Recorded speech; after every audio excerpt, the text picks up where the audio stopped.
各位朋友，大家好，今日暫緩聊聊春秋時期一段發人心省的歷史故事。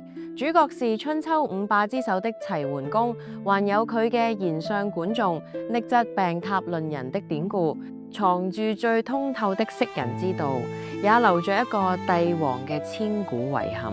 春秋時期，齊桓公因為有賢能的丞相管仲輔佐，曾經在中原稱霸一方。管仲病到快不行的時候，齊桓公親自去探病，同佢講：仲父，你病成咁，有咩說話要教我嘅？管仲話：我希望你可以遠離易牙、樹雕、常之毛、衛公子、啟方呢班人。桓公就話：易牙將自己個仔嘅肉整俾我食，話明佢愛我多過愛佢個仔。管仲聽咗就話：佢連自己個仔都可以咁殘忍，對君主又點會真心好呢？齊桓公又話：常之毛可以預知人幾時死，仲醫得好我啲舊病，點解唔可以信佢？管仲回應：生死由天定，舊病係身體入面嘅問題，你連自己嘅命數都握唔到，守唔好自己嘅根本，反而靠常之毛來保健康，佢一定會趁住呢個機會為所欲為啲。齊桓公又講：衛公子，啟方服侍我已經15年啦。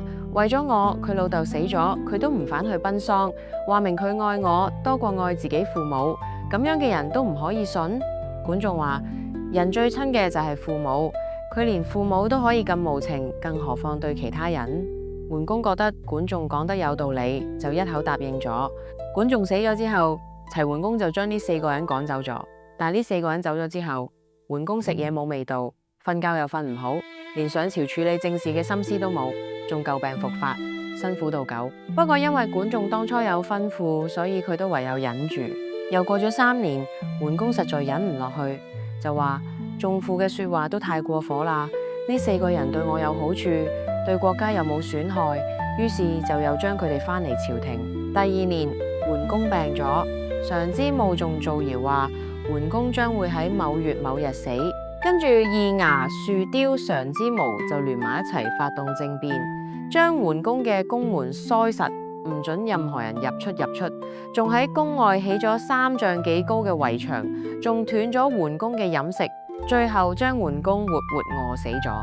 齊桓公臨死嘅時候，流住眼淚嘆氣道：唉，後悔我當初冇聽仲父嘅說話，先至落到今日呢個下場。仲父真係聖人啊！好了，今日的歷史故事就講到這裡。